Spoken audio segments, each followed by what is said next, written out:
നമ്മള് എക്കണോമിക്സിൽ ഇമ്പോർട്ടന്റ് ആയിട്ടുള്ള theory questions ഏതൊക്കെയാണ് നോക്കുന്നത്. സോ മിസ് കുറച്ച് തിയറീസ് നിങ്ങൾക്ക് പറഞ്ഞു തരും.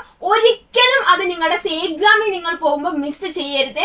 അറ്റ്ലീസ്റ്റ് അതെങ്കിലും നിങ്ങൾ പഠിച്ചിരിക്കണം. അത്രയും ഇമ്പോർട്ടന്റ് ആയിട്ട് റിപ്പീറ്റഡ് ആയിട്ട് ചോദിച്ചു വരുന്ന ക്വസ്റ്റ്യൻസ് ആണ് നമ്മൾ ഇന്ന് പറയുന്നത്. സോ ഏതൊക്കെയാണ് ആ ക്വസ്റ്റ്യൻസ് നമുക്ക് നോക്കാം. ആൻഡ് ഫസ്റ്റ് വൺ ആണ് emergence of macro economics. Macro economics എങ്ങനെയാണ് വന്നത്, അത് ചിലപ്പോൾ നിങ്ങൾക്ക് ഒരു 3 മാർക്കിന് ചോദിക്കാനുള്ള ചാൻസ് ഉണ്ട്. ഇതിൽ തന്നെ ഗ്രേറ്റ് ഡിപ്രഷൻ വേറെ തന്നെ ചോദിക്കാനുള്ള ചാൻസ് ഉണ്ട്. സോ നിങ്ങൾ അതും കൂടി എന്താക്കാൻ നോട്ട് ചെയ്ത് വെക്കാം. ഗ്രേറ്റ് ഡിപ്രഷനും കൂടി നിങ്ങൾ എന്താക്കണം, പഠിക്കണം. എങ്ങനെയാണ് ഗ്രേറ്റ് ഡിപ്രഷൻ ഉണ്ടായത്, അതിന്റെ കോൺസിക്വൻസസ് ഒക്കെ എന്തൊക്കെ ആയിരുന്നു, എന്തൊക്കെ മാറ്റങ്ങളാണ് നമ്മുടെ എക്കണോമിയിൽ വന്നത്, അതിന്റെ ഭാഗമായിട്ടാണ് എന്തുണ്ടായത്, നമ്മുടെ മാക്രോ എക്കണോമിക്സ് എന്ന് പറഞ്ഞിട്ടുള്ള ഒരു സെപ്പറേറ്റ് ബ്രാഞ്ച് ഉണ്ടായത്.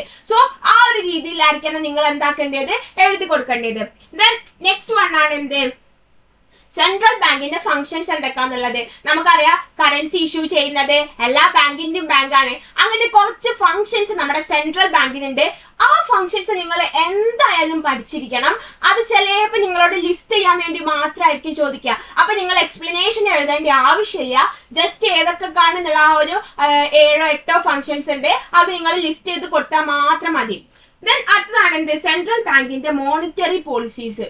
Repo rate, reserve ratio, open market operations എന്ന് പറഞ്ഞിട്ട് നമ്മൾ കുറച്ച് എന്ത് പഠിക്കുന്നുണ്ട്, മോണിറ്ററി പോളിസീസ് നമ്മൾ പഠിക്കുന്നുണ്ട്. സെൻട്രൽ ബാങ്ക് നമ്മുടെ എക്കണോമിനെ കൺട്രോൾ ചെയ്യാൻ വേണ്ടി, അവിടുത്തെ മണി സപ്ലൈ കൺട്രോൾ ചെയ്യാൻ വേണ്ടിയിട്ട് യൂസ് ചെയ്യുന്ന ഇൻസ്ട്രുമെന്റ്സ് അല്ലെങ്കിൽ ടൂൾസ്.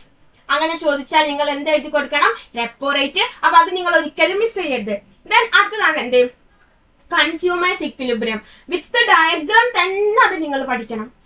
ബഡ്ജറ്റ് ലൈനും ഇൻഡിഫറൻസ് കർവും ഇന്റർസെക്ട് ചെയ്യുന്ന പോയിന്റ് ആണ് എന്ത്, കൺസ്യൂമേഴ്സ് ഇക്വിലിബ്രിയം. നമ്മൾ ഡീറ്റെയിൽ ആയിട്ട് പറഞ്ഞു തന്നിട്ടുണ്ട് മുൻപത്തെ വീഡിയോസിലും ഇനി വരുന്ന ലൈവിലൊക്കെ നമ്മൾ അത് ഡിസ്കസ് ചെയ്യും. സോ അത് നിങ്ങൾ എന്തായാലും പഠിച്ചിരിക്കണം. ഓക്കെ, അടുത്തത് എന്താണ്, profit maximisation of firms in perfect competition. Perfect കോമ്പറ്റീഷനിൽ എങ്ങനെയാണ് പ്രോഫിറ്റ് മാക്സിമൈസേഷൻ, അതിന്റെ ഒരു ഡയഗ്രാം നമ്മൾ പഠിക്കുന്നുണ്ട്.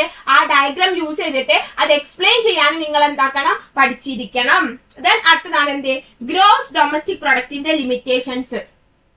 3 ലിമിറ്റേഷൻസ് ആണ് നമ്മൾ പഠിക്കുന്നത്. ആ 3 ലിമിറ്റേഷൻസും എന്തായാലും നോട്ട് ചെയ്ത് വെക്കാം. ഓക്കെ, ദെൻ അടുത്തത് എന്താണ്, പ്രൈസ് സീലിംഗ് എന്താണ്, പ്രൈസ് ഫ്ലോർ എന്താണ്, with the help of diagram. അതിന്റെ ഡയഗ്രാം വരയ്ക്കാനും കൂടി പഠിച്ചു വെക്കാം. പ്രൈസ് സീലിംഗ് എന്താണ്, പ്രൈസ് ഫ്ലോർ എന്താണ്, ഒന്ന് മിനിമം പ്രൈസ് ഫിക്സ് ചെയ്യുന്നത്, മറ്റൊന്ന് മാക്സിമം പ്രൈസ് ഫിക്സ് ചെയ്യുന്നതാണ് അല്ലെ. അതിന്റെ ഡയഗ്രാം കൂടി പഠിച്ചു വെക്കാം. അഥവാ ഡയഗ്രാം ചോദിച്ചാൽ നമുക്ക് അത് എഴുതാൻ വേണ്ടിയിട്ട് പറ്റണം. ഓക്കെ, ദെൻ അടുത്തതാണ് എന്ത്, GDP കാൽക്കുലേറ്റ് ചെയ്യാനുള്ള മെത്തേഡുകൾ. പ്രൊഡക്റ്റ് മെത്തേഡ് ഉണ്ട്, ഇൻകം മെത്തേഡ് ഉണ്ട്, എക്സ്പെൻഡിച്ചർ മെത്തേഡ് ഉണ്ട്. ഇത് 3ഉം ചോദിക്കുകയാണെന്നുണ്ടെങ്കിൽ 8 മാർക്കിനാണ് ചോദിക്കുക.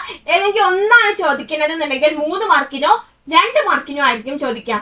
സോ ഈ ഒരു ക്വസ്റ്റ്യൻ, ഈ ഒരു ടോപ്പിക് നമ്മൾ പഠിച്ചു കഴിഞ്ഞാൽ 8 മാർക്കിന് ചോദിച്ചാലും 5 മാർക്കിന് ചോദിച്ചാലും 2 മാർക്കിന് ചോദിച്ചാലും നമുക്ക് എഴുതാൻ വേണ്ടിയിട്ട് പറ്റും. ഓക്കെ അല്ലേ. ദെൻ എക്സ്ചേഞ്ച് റേറ്റ് നമ്മൾ പഠിക്കുന്നുണ്ട്. അതിൽ തന്നെ ഫ്ലെക്സിബിൾ എക്സ്ചേഞ്ച് റേറ്റും ഫിക്സഡ് എക്സ്ചേഞ്ച് റേറ്റും നമ്മൾ പഠിക്കുന്നുണ്ട്. സോ അത് നിങ്ങൾ എന്താക്കുക, നല്ല രീതിയിൽ നോട്ട് ചെയ്യുക. എന്താണ് ഫ്ലെക്സിബിൾ എക്സ്ചേഞ്ച് റേറ്റ്, എന്താണ് ഫിക്സഡ് എക്സ്ചേഞ്ച് റേറ്റ് എന്നുള്ളത്.